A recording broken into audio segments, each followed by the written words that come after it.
Students, welcome to graduate with us. आज की video में हम ऑडिटिंग के इंपॉर्टेंट टॉपिक पढ़ने वाले हैं जो 2020 के क्वेश्चन पेपर में आए हैं। तो आप इस वीडियो को अच्छे से देखें और समझें। टॉपिक इज ऑडिट नोटबुक क्या होता है, audit working paper, routine checking, test checking और इन सब के एडवांटेज और डिसएडवांटेजेस। तो स्टार्ट करते हैं। Meaning of audit notebook. Audit notebook एक ऐसी बुक होती है जो मेंटेन करते हैं ऑडिटर या फिर उनका क्लर्क, और ये रिकॉर्डिंग होती है। इसमें ऑब्जर्वेशंस लिखी जाती हैं जो भी ऑडिट के काम के समय ऑब्जर्व होता है। इस कोर्स में जो क्लर्क होता है उसको बहुत सारी डिफ़िकल्टीज आती हैं, नए पॉइंट्स पता लगते हैं जो उसको अपने सीनियर या फिर ऑडिटर से डिस्कस करने होते हैं। ऑडिट नोटबुक यूजुअली एक बुक हो गई जिसमें बहुत सारे मैटर्स रिकॉर्ड होते हैं। ये मैटर्स ऑब्जर्व करता है अपने ऑडिट के टाइम पे, जब उसको कोई सेटिस्फैक्ट्री आंसर नहीं मिला होता अपने क्लाइंट से। जो ऑडिट रिपोर्ट में होना ज़रूरी है वो फैक्ट्स और फिगर्स की ग्रेट इंपॉर्टेंस है और वो भूल ना जाए, इसलिए वो रिकॉर्ड कर लेते हैं। तो वो रिकॉर्ड कहाँ करते हैं? ऑडिट नोटबुक में। ये बुक की बहुत वैल्यू है क्योंकि ऑडिटर जब अपनी ऑडिट रिपोर्ट बनाता है तो ये बुक काफ़ी काम आती है। इन केस अगर कोई भी चार्ज होता है अगेंस्ट ऑडिटर की, उसको कोई क्लेम करता है, तो ऑडिट बुक एक अच्छा एविडेंस रहती है। इस ऑडिट बुक से ऑडिटर को पता लगता है कि उसके असिस्टेंट और उसके क्लर्क ने कैसा काम किया है। ऑडिट बुक हेल्प करती है फ्यूचर रेफरेंस और गाइडेंस में भी, कि अगर हमें फ्यूचर में ऑडिट प्रोग्राम बनाना पड़े तो ऑडिट नोटबुक काफ़ी यूज़फुल रहती है। अब ऑडिट प्रोग्राम क्या होता है ये हमने इससे पहले वाली वीडियो में डिस्कस करा है, तो आप इसके बाद वो भी देख सकते हैं। तो ऑडिट नोटबुक एक रिकॉर्ड हो गया जिसमें सारी डिटेल्स लिखी होती हैं ऑडिट प्रोसेस की। कोई इंक्वायरी है, रिप्लाईज हैं, अनसेटिस्फैक्ट्री एक्सप्लेनेशन है या एक्सेट्रा कुछ भी। दस ऑडिट नोटबुक एक वो बुक है जिसमें सारे पॉइंट्स होते हैं ऑडिट के कोर्स के समय के। कोई इंपॉर्टेंट क्वायरी, उसके रिप्लाईज, इंफॉर्मेशन, उसका रिप्लाई नहीं मिला सही टाइम पे, अनसेटिस्फैक्ट्री रिप्लाई मिला, तो ये सब हम इस बुक में लिख लेते हैं। अब सिंपल वर्ड्स में एग्जाम्पल देके बताऊँ तो हमने कोई रॉ मटेरियल खरीदा। अब ऑडिटर को नहीं समझ आ रहा है इसका पेमेंट कौन से अकाउंट से हुआ है, ये कहाँ यूज़ होगा, इसका क्या यूसेज है, तो उसने वो चीज़ ऑडिट नोटबुक में लिख ली कि वो फ्यूचर में ऑर्गेनाइजेशन से या क्लर्क से पूछ लेगा कि भाई इस रॉ मटेरियल का पेमेंट कैसे हुआ है, कौन से लेजर में डाला है, क्या जर्नल एंट्री हुई है। तो अगर ऐसी कोई अनसेटिस्फैक्ट्री एक्सप्लेनेशन होता है तो वो ऑडिट नोटबुक में लिखा जाता है। Contents of an audit notebook. अब ये कुछ फॉलोइंग इंफॉर्मेशन है जो ऑडिट नोटबुक में रिकॉर्ड होनी चाहिए, जैसे बिजनेस का नाम, ऑर्गेनाइजेशन स्ट्रक्चर बिजनेस का, उसका nature, important provisions article of association के, मेमोरेंडम ऑफ एसोसिएशन के, पार्टनरशिप डीड जो ऑडिट के काम में लगती है, और बुक्स की लिस्ट, अकाउंटिंग मेथड्स जो ऑर्गेनाइजेशन में यूज़ होते हैं, जो शॉर्ट कमिंग्स हैं वो लिखनी है, कोई इरेगुलरिटीज़ हैं जो कोर्स ऑफ ऑडिट के टाइम पे निकली हैं वो लिखनी है, जो ऑफिशियल्स हैं उनके rights, duties, responsibilities, internal control system की डिटेल्स, कोई मिसिंग वाउचर है, रिसिप्ट है वो लिखनी है, कोई एक्सप्लेनेशन चाहिए, क्लैरिफिकेशन चाहिए, ऑडिट वर्क का कितना प्रोग्रेस हो गया, ऑडिट वर्क की बुक्स और रिकॉर्ड्स जो अवेलेबल नहीं हैं उसके बारे में लिखना है, जो पॉइंट्स ऑडिट रिपोर्ट में होने चाहिए वो लिखने हैं, कब ऑडिट का काम शुरू हुआ, कब ख़त्म हुआ उसके बारे में लिखना है, इंपॉर्टेंट लेजर अकाउंट के बैलेंसेस लिखने हैं, वो पॉइंट्स लिखने हैं जो फ्यूचर में काम आएंगे, वो इंपॉर्टेंट कॉन्ट्रैक्ट्स लिखने हैं जो क्लाइंट के साथ हुए हैं, कोई मिस्टेक हुई है, टेक्निकल टर्म्स जो बिजनेस में यूज़ होती हैं, कोई ऐसा मैटर है जिसको सीनियर या ऑडिटर के साथ डिस्कस करना है वो लिखना है, बैंक की रिकंसिलाइजेशन स्टेटमेंट को लिखना है, एडजस्टमेंट की समरी, क्लोजिंग एंट्रीज जो क्लाइंट ने बताई हैं वो लिखनी है, जो क्लाइंट को सजेशंस देने हैं वो लिखने हैं, और कोई भी मैटर जो यूज़फुल रहेगा वो ऑडिट नोटबुक में लिखा जाएगा। Importance of audit notebook. Serve as guide to the audit process. तो ऑडिट नोटबुक बहुत इंपॉर्टेंट है ऑडिट प्रोसेस में। अब इसकी क्या क्या इंपॉर्टेंस है? इसमें हर डिटेल होती है ऑडिट प्रोसेस की, इंक्वायरीज जो होती हैं वो सब। ये एक एविडेंस की तरह एक्ट करता है अगर ऑडिटर के अगेंस्ट कोई केस हो जाए। ऑडिट रिपोर्ट का ये एक बेस होता है और इससे ऑडिट रिपोर्ट बनाना हेल्पफुल रहता है, अच्छे से बनती है, और इसमें ऑडिट की सारी डिटेल्स होती हैं। तो ये इंपॉर्टेंस हो गई ऑडिट नोटबुक की। Advantages of audit notebook. अब ऑडिट नोटबुक के कुछ फायदे समझते हैं। पहला, prove in the court of law. In case auditor को कोई चार्ज कर देता है कोर्ट ऑफ लॉ में, तो ऑडिटर उसको ऑडिट नोटबुक दिखा सकता है कोर्ट में एज अ एविडेंस। इससे टेस्टिफाई होगा कि कितना इंटेलिजेंट, एबिलिटी और लॉयल्टी दिखाई है ऑडिटर ने। तो पहला एडवांटेज है ऑडिट नोटबुक का कि ये अच्छा प्रूफ रहता है कोर्ट ऑफ लॉ में। Second, knowledge about the progress of audit work. एक ऑडिटर को आइडिया हो जाता है कि इस ऑडिट वर्क में कितनी प्रोग्रेस हुई है ऑडिट बुक की हेल्प से, क्योंकि इसमें मॉडिफाई हो सकते हैं ऑडिट प्रोग्राम अगर ज़रूरत हो, और ये भी किसकी हेल्प से, ऑडिट नोटबुक की। तो सेकेंड एडवांटेज है ऑडिट नोटबुक का कि इससे ऑडिट के काम में कितनी प्रोग्रेस हुई है ऑडिटर ये जान सकता है। Third, it helps in future planning of audit work. अगर ऑडिटर जो ऑडिट का काम है वो सेम कंपनी में फ्यूचर में भी करता है, तो वो अपने ऑडिट काम किसके बेसिस पे करेगा, इसी ऑडिट नोटबुक पे। जो पहले इरेगुलरिटीज़ थी, जो पहले इनकंसिस्टेंसी रह गई थी ऑडिट में, अब वो उस हिसाब से प्लान करेगा और अच्छे से प्लानिंग होगी।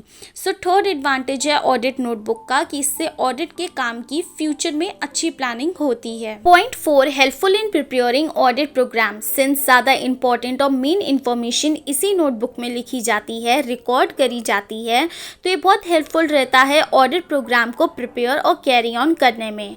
सो फोर्थ इंपॉर्टेंस है ऑडिट नोटबुक की कि इससे ऑडिट प्रोग्राम अच्छे से प्रिपेयर हो जाते हैं। Point 5, it record helpful matters. जब ऑडिट का स्टाफ ऑडिट नोटबुक बनाता है तो वो रिकॉर्ड करता है इंपॉर्टेंट मैटर्स जो ज़रूरी होते हैं इफ़िशिएंट और इफ़ेक्टिव ऑडिट के लिए।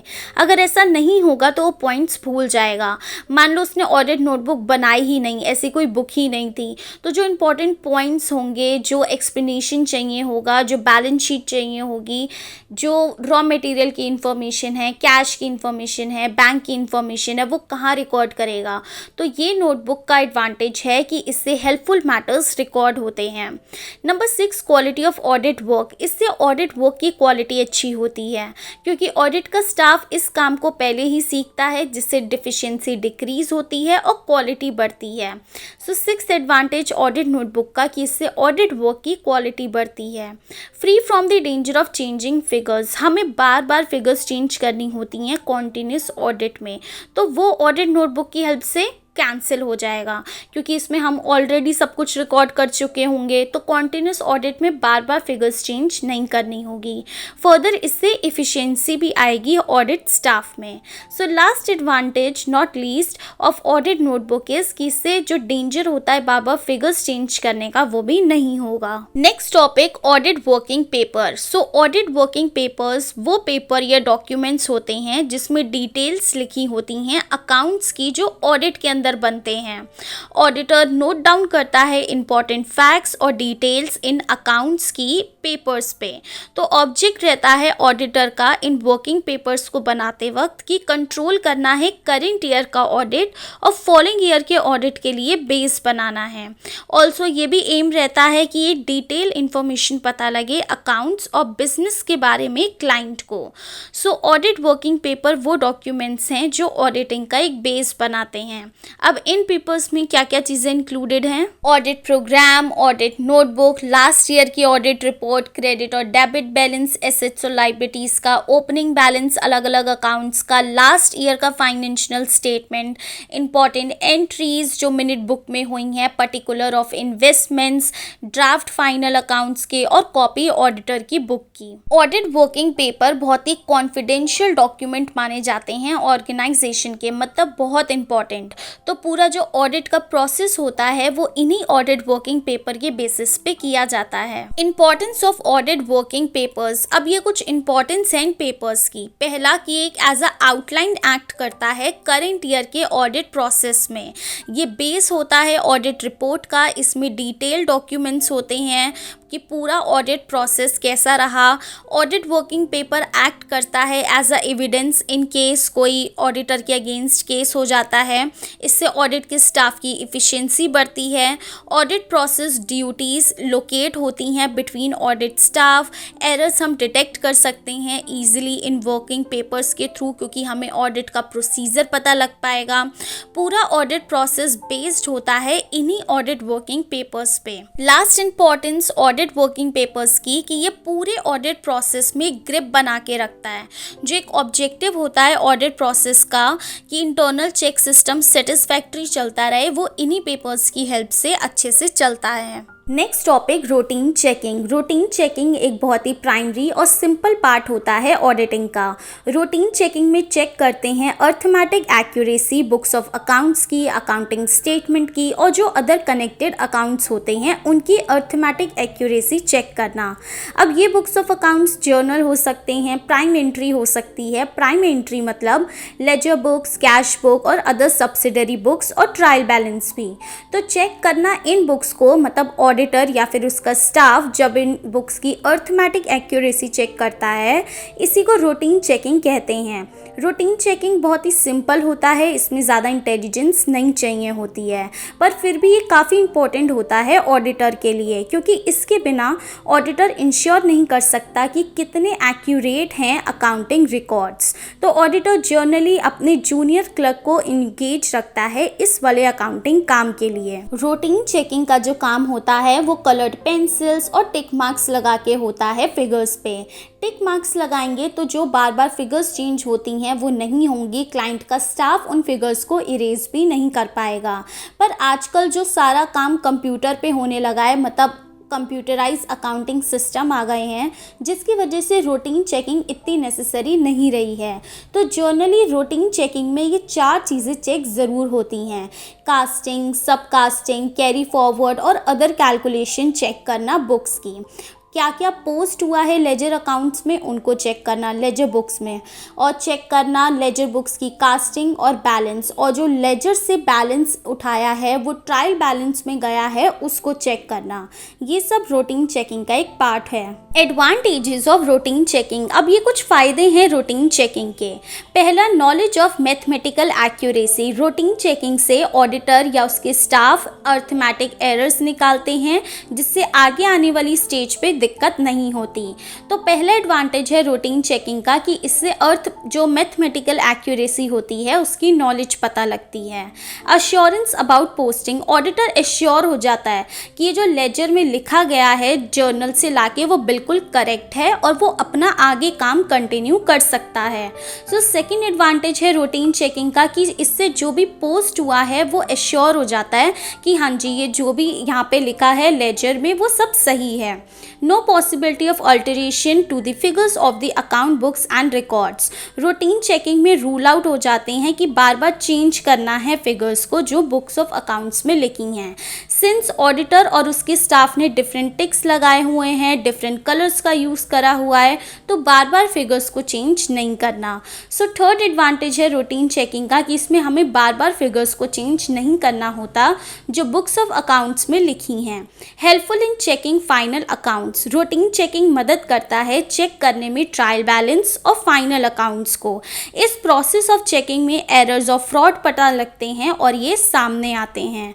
सो फोर्थ एडवांटेज है रूटीन चेकिंग का कि इससे फाइनल अकाउंट्स भी हमारे चेक हो जाते हैं। Disadvantages of routine checking. अब रूटीन चेकिंग के कुछ डिसएडवांटेजेस समझते हैं। पहला, mechanised work. Routine checking mechanised work है, तो ऑडिटर और उसके स्टाफ को बार बार एक ही काम करना होता है। स्पेशली जो ऑडिटर का स्टाफ है वो बेसिकली एक क्लर्क है, तो वो फुल इंटरेस्ट भी नहीं लेता अपने काम में, और बहुत सारे केसेस में तो केयरलेसनेस भी दिखती है। तो पहला डिसएडवांटेज है रूटीन चेकिंग का कि ये सारा मैकेनाइज्ड काम है। Second, no detection of plan fraud. Routine checking सिर्फ स्मॉल एरर्स और फ्रॉड ही हमारे सामने लाता है। कोई बड़ा और plan fraud as well as कोई बड़ा एरर हो जाता है तो वो रूटीन चेकिंग में कवर नहीं हो पाता। तो ये कैसे कवर होता है? जब ऑडिटर ऑडिटर अपने फुल ऑन एफर्ट्स डालता है। तो रूटीन चेकिंग से बड़े बड़े फ्रॉड और एरर कवर नहीं होते। सो सेकंड डिसएडवांटेज है रूटीन चेकिंग का कि इसमें जो प्लान्ड फ्रॉड्स होते हैं वो डिटेक्ट नहीं हो पाते। Last point, difficult to trace out errors of principles and the compensatory nature. Routine checking में जो एरर्स होते हैं प्रिंसिपल्स के और कंपनसेटरी नेचर के वो डिटेक्ट नहीं हो पाते, क्योंकि ये सारा काम स्टाफ ही करता है और वो जल्दी जल्दी करता है। तो जो प्रिंसिपल्स फॉलो करने हैं, कंपनी लॉ एक्ट को फॉलो करना है, अगर उसमें कुछ एरर्स ऑफ फ्रॉड हुए हैं तो वो भी पता नहीं लग पाते। Next topic, test checking. अब आजकल ना ही ये प्रैक्टिकल है ना ही ज़रूरी है ऑडिटर के लिए कि वो वेरीफाई करे एक एक एंट्री को जो बुक्स ऑफ अकाउंट्स में लिखे हैं क्लाइंट के। अगर किसी रीज़न की वजह से ऑडिटर को ऐसा करना भी पड़ता है तो उससे ऑडिट की कॉस्ट बढ़ जाएगी और वो अपना काम टाइम पे भी नहीं कर पाएगा। अब लार्ज इंटरप्राइज के अकाउंट्स में बहुत सारी ट्रांजैक्शन होती हैं और ऑडिटर नहीं चेक कर सकता एक एक ट्रांजैक्शन को लिमिटेड टाइम पे और जो रिसोर्सेज उसके पास हैं। देयरफॉर वो क्या करता है, सारी ट्रांजैक्शन में से सेलेक्ट कर लेता है कुछ ट्रांजैक्शन को और कंक्लूजन इस मैनर में निकालता है कि वो पूरे ट्रांजैक्शन का कंक्लूजन बन जाए। तो टेस्ट चेकिंग देयरफॉर इसका मेन ऑब्जेक्टिव हो गया कि वैलिड कंक्लूजन निकालना, एग्जामिनेशन करके कुछ ट्रांजैक्शंस का मास ऑफ ट्रांजैक्शन में से, जिससे टाइम भी बचेगा और कॉस्ट भी बचेगी। तो फिर टेस्ट चेकिंग एक सब्स्टिट्यूट बन जाता है डिटेल चेकिंग का, जिसमें पार्शियल चेकिंग होती है रिप्रेजेंटेटिव ट्रांजैक्शन की। ऑडिटर नॉर्मली चेक नहीं करता सारे रिकॉर्ड्स को जो भी बुक्स ऑफ अकाउंट्स में हैं, वो प्रोसेस ऑफ सैम्पलिंग कर लेता है, फ्यू आइटम्स को सेलेक्ट करता है। अगर वो करेक्ट निकलते हैं तो ये प्रिज्यूम करा जाता है कि बाकी की एंट्रीज भी करेक्ट हैं। तो टेस्ट चेकिंग एक थीम पे बेस्ड है बेसिकली, कि जो ट्रांजैक्शन सेलेक्ट हुई हैं रैंडम बेसिस पे जो ऑडिटर ने सेलेक्ट किया है टेस्ट चेकिंग करने के लिए, अगर वो ठीक निकलती हैं मतलब बाकी की ट्रांजैक्शन भी करेक्ट हैं। प्रिकॉशंस इन टेस्ट चेकिंग। अब ये कुछ चीज़ें हमें ध्यान रखनी है, मतलब ऑडिटर को जब भी वो टेस्ट चेकिंग करे तो ऑडिटर को रिव्यू करना है इंटरनल कंट्रोल सिस्टम को। टेस्ट चेकिंग तभी सक्सेसफुल होगा जब इंटरनल कंट्रोल इफेक्टिव होगा और कॉम्प्रिहेंसिव होगा। जो भी ट्रांजेक्शन्स हैं वो होमोजेनियस हो, मतलब एक जैसी हो।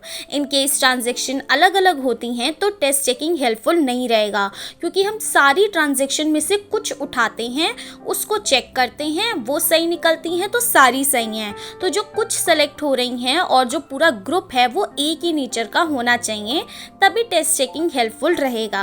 जो ट्रांजैक्शन सेलेक्ट करी हैं टेस्ट चेकिंग के लिए वो एक अच्छा सैंपल हो, एडुकेट सैंपल हो। इन केस ट्रांजैक्शंस बहुत कम ली हैं तो जो रिजल्ट है वो पूरे ग्रुप को रिप्रेजेंट नहीं करेगा। नेक्स्ट पॉइंट, कि कोई भी एलिमेंट नहीं रहना चाहिए अनप्रेडिक्टेबल क्रीप्स का सिलेक्शन प्रोसीजर में। जितना पॉसिबल हो जो ट्रांजैक्शंस हम सेलेक्ट कर रहे हैं टेस्ट चेकिंग में वो रैंडम बेसिस पे होनी चाहिए, क्योंकि क्या होगा, कोई कहेगा ये वाले ट्रांजैक्शन सेलेक्ट कर लो, ये वाले कर लो, तो दूसरा पर्सन यही चाहेगा कि यहाँ पे इन ट्रांजैक्शंस में उसने फ्रॉड किया है तो ये वाली सेलेक्ट मत करो। तो ऐसा नहीं होना चाहिए, रैंडम बेसिस पे सिलेक्शन होना चाहिए। जो रिजल्ट है कुछ टेस्ट चेक्स का उसको एग्जामिन करो, पर्टिकुलरली अगर वहाँ पे एरर्स थे तो इससे हमें ये पता लगेगा कि चेकिंग आगे करनी है या फिर इतने में ही कंप्लीट कर दें। वो एरियाज़ जहाँ पे हमें आइडेंटिफाइड करना है, मतलब जहाँ पे और आइडेंटिफिकेशन ज़रूरी है, उनको अच्छे से करो। फॉर एग्जांपल अगर सिर्फ 20 ओवरसीज सेल्स हुई हैं एक साल में तो यही प्रेफरेबल है कि सबको चेक करना चाहिए। नेक्स्ट पॉइंट, जो भी ट्रांजैक्शंस हैं एक बिजनेस की उसको एप्रोप्रिएट हेड्स में और फॉर्मली क्लासिफाइड करो। अगर बहुत सारी वेरिएशंस हैं तो जो एक जैसी ट्रांजैक्शन है उन्हें एक साथ लिखो, जैसे बैंक की ट्रांजैक्शन एक साथ, कैश की ट्रांजैक्शन एक साथ, ओवरड्राफ्ट की ट्रांजैक्शन एक साथ, ये सब अलग अलग होनी चाहिए। फिर इसमें से रैंडम सेलेक्ट करके टेस्ट चेकिंग हो सकती है। जो नंबर ऑफ ट्रांजैक्शन सेलेक्ट करनी है हमें ईच टेस्ट चेक में, ये हमें पहले से ही डिसाइड करना है। नेक्स्ट पॉइंट, जो भी एंट्रीज होती हैं ईयर के फर्स्ट मंथ में और ईयर के लास्ट मंथ में वो बहुत अच्छे से चेक करे ऑडिटर, क्योंकि सबसे ज़्यादा फ्रॉडुलेंट मैनिपुलेशन वहाँ पे ही भी होता है।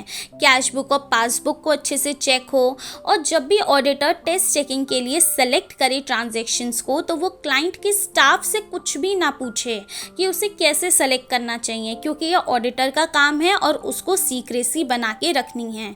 तो ये कुछ पॉइंट्स हैं कि टेस्ट चेकिंग करते वक्त क्या क्या प्रिकॉशंस लेने चाहिए। Areas kept outside the preview of test checking. अब ये कुछ ऐसे एरियाज हैं जहाँ पे टेस्ट चेकिंग नहीं होगी, जैसे बैलेंस शीट और प्रॉफिट एंड लॉस अकाउंट में जो भी इंफॉर्मेशन प्रेजेंट है, डिस्क्लोज है, वहाँ पे टेस्ट चेकिंग नहीं होगी, क्योंकि अब बैलेंस शीट में हमने असेट में से सिर्फ डेटर्स ले लिए, लाइबिलिटीज़ में से सिर्फ शॉर्ट टर्म लाइबिलिटीज़ ले ली और उसी में टेस्ट चेकिंग कर ली, तो इससे हमारी पूरी बैलेंस शीट कैसी है ये तो पता नहीं लग सकता, तो यहाँ पे टेस्ट चेकिंग नहीं होगी। बाकी अगर एक हेड में बहुत कम ट्रांजेक्शन्स हैं तो वहाँ पे टेस्ट चेकिंग नहीं होगी। बैंक रिकंसिलाइजेशन स्टेटमेंट में टेस्ट चेकिंग नहीं होगी, क्लोजिंग और ओपनिंग एंट्रीज में नहीं होगी। अब डेप्रिसिएशन निकालना है, रॉयल्टी निकालनी है, इसमें भी टेस्ट चेकिंग नहीं होगी। कोई सीजनल इंडस्ट्रीज हैं वहाँ पे भी टेस्ट चेकिंग नहीं होगी। Advantages of test checking. अब ये कुछ फ़ायदे हैं टेस्ट चेकिंग के। पहला एडवांटेज है कि टेस्ट चेकिंग से टाइम बचता है और एनर्जी बचती है जो कहीं और लग सकती है। इससे ऑडिटर ऑडिट कर सकता है बहुत सारी कंपनीज को अगर पीक सेशन चल रहा है। इससे ऑडिटर अपना अटेंशन इंपॉर्टेंट मैटर्स पे डाल सकता है, क्योंकि उसका टाइम बचेगा और एनर्जी बचेगी रूटीन मैटर्स से। इससे ऑडिट की कॉस्ट कम होगी, क्योंकि टाइम और एनर्जी बचेगा ऑडिटर का। इससे ऑडिटर अपने ऑडिटेड अकाउंट्स को क्विकली रिप्रेजेंट कर सकता है अकाउंटिंग ईयर ख़त्म होने पे। जो सिलेक्शन करते हैं हम ट्रांजेक्शन्स का, अगर वो इंटेलिजेंटली हो तो टेस्ट चेकिंग बहुत ही यूजफुल और पर्पसफुल कहलाया जाता है। ऑडिटर इससे एक अच्छा कंक्लूजन दे पाएगा कि क्या ट्रू और फेयर व्यू है उस ऑर्गेनाइजेशन, बिजनेस या कंसर्न के स्टेट ऑफ अफेयर्स का। Disadvantages of test checking. अब ये कुछ डिसएडवांटेजेस हैं टेस्ट चेकिंग के। पहला कि टेस्ट चेकिंग में जो ट्रांजैक्शंस होती हैं वो कुछ ही सेलेक्ट हो पाती हैं, तो सारे एरर और फ्रॉड डिटेक्ट नहीं हो पाते। टेस्ट चेकिंग में जो काम होता है वो डिटेल में नहीं होता, जिससे स्टाफ केयरलेस रहता है। सिंस ये वाला जो चेकिंग सिस्टम है इसमें पूरा वर्क चेक होता है टेस्ट चेकिंग के थ्रू, तो माइंड में कुछ ना कुछ डाउट और सस्पिशियसनेस बनी रहती है। टेस्ट चेकिंग में ऑडिटर ईजिली अपना काम कवर अप कर सकता है अपनी गलती को, कि अच्छा ये ट्रांजेक्शन रह गई थी, ये एरर रह गया था, अरे हमने तो टेस्ट चेकिंग करी थी तो ये तो छूट गया होगा। तो ऐसे ऑडिटर अपनी गलती कवर अप कर सकता है। टेस्ट चेकिंग सुटेबल नहीं है स्मॉल बिजनेस हाउसेस के लिए। नेक्स्ट पॉइंट कि टेस्ट चेकिंग का क्या डिसएडवांटेज है कि इंटरनल चेक और कंट्रोल सिस्टम अगर इफिशिएंट और इफेक्टिव नहीं है तो टेस्ट चेकिंग भी हेल्पफुल नहीं रहेगा। नेक्स्ट, अगर सैंपल्स को प्रॉपरली सेलेक्ट नहीं किया गया है तो टेस्ट चेकिंग रॉन्ग रिजल्ट देगा और ऑडिटर को गिल्टी होगा कि मुझे सही से सेलेक्ट करना चाहिए था, क्योंकि रॉन्ग रिजल्ट्स आएंगे जिसकी वजह से जिस बंदे ने ऑडिटर को अपॉइंट करा है वो सेटिस्फाइड नहीं होगा और ऑडिटर को भी गिल्टी लगेगा। Test checking and the auditor. तो टेस्ट चेकिंग में ऑडिटर परफॉर्म कर सकता है अपना ऑडिट का काम, क्योंकि टेस्ट चेकिंग को रिकॉग्नाइज किया है चार्टर्ड अकाउंटेंट एक्ट 1949 ने। बट टेस्ट चेकिंग की हेल्प से ऑडिटर अपना वर्क लोड कम कर सकता है, अपनी लाइबिलिटी कम नहीं कर सकता। देयरफॉर टेस्ट चेकिंग को अप्लाई करते वक्त ऑडिटर ध्यान रखे कि जो इंटरनल कंट्रोल सिस्टम है ऑर्गेनाइजेशन का वो करेक्ट है या नहीं है, उसकी बेस्ट नॉलेज और बिलीव के हिसाब से। तो उसको प्रॉपर केयर करनी है जब भी वो सैंपल सेलेक्ट करे। तो टेस्ट चेकिंग अप्लाई करते वक्त ऑडिटर ध्यान रखे आज के प्रिंसिपल्स, आज की एग्रीमेंट्स क्या हैं। जो मॉडर्न कॉन्सेप्ट है ऑडिटर का वो यही है कि लो लेवल एम्प्लॉयज़ तो ऑनेस्टली काम करते हैं, पर जो उसी ऑर्गेनाइजेशन के टॉप अथॉरिटीज़ हैं वो फ्रॉड और मिस एप्रोप्रिएशन करते हैं फ्रॉड में। देयरफॉर ऑडिटर को बहुत अटेंशन देना है कि कैसे परफॉर्म कर रहे हैं टॉप अथॉरिटीज़ और मैनेजमेंट अपने काम को, क्योंकि ऑडिटर ही उनके काम को एग्जामिन कर सकता है, ये कोई जूनियर स्टाफ नहीं कर सकता। हेंस ऑडिटर को अपना काम ऑनेस्टली, टैक्टफुली और इफेक्टिवली करना है और उसको स्पेशल टिक्स यूज़ करने हैं, कलर पेंसिल्स यूज़ करने हैं अपने काम को और अच्छे से प्रेजेंट करने के लिए। सो आज की वीडियो के लिए बस इतना ही। ऑल्सो ऑडिटिंग के और इम्पॉर्टेंट टॉपिक्स और कॉर्पोरेट अकाउंटिंग के इम्पॉर्टेंट टॉपिक्स की प्लेलिस्ट मैंने डिस्क्रिप्शन में दे दी है, तो आप वो भी चेकआउट कर सकते हैं। डिस्क्रिप्शन में 2 क्वेश्चंस हैं, उसका आंसर मुझे कमेंट करके बताएं। और वीडियो इन्फॉर्मेटिव लगी तो चैनल को सब्सक्राइब करें। बाय।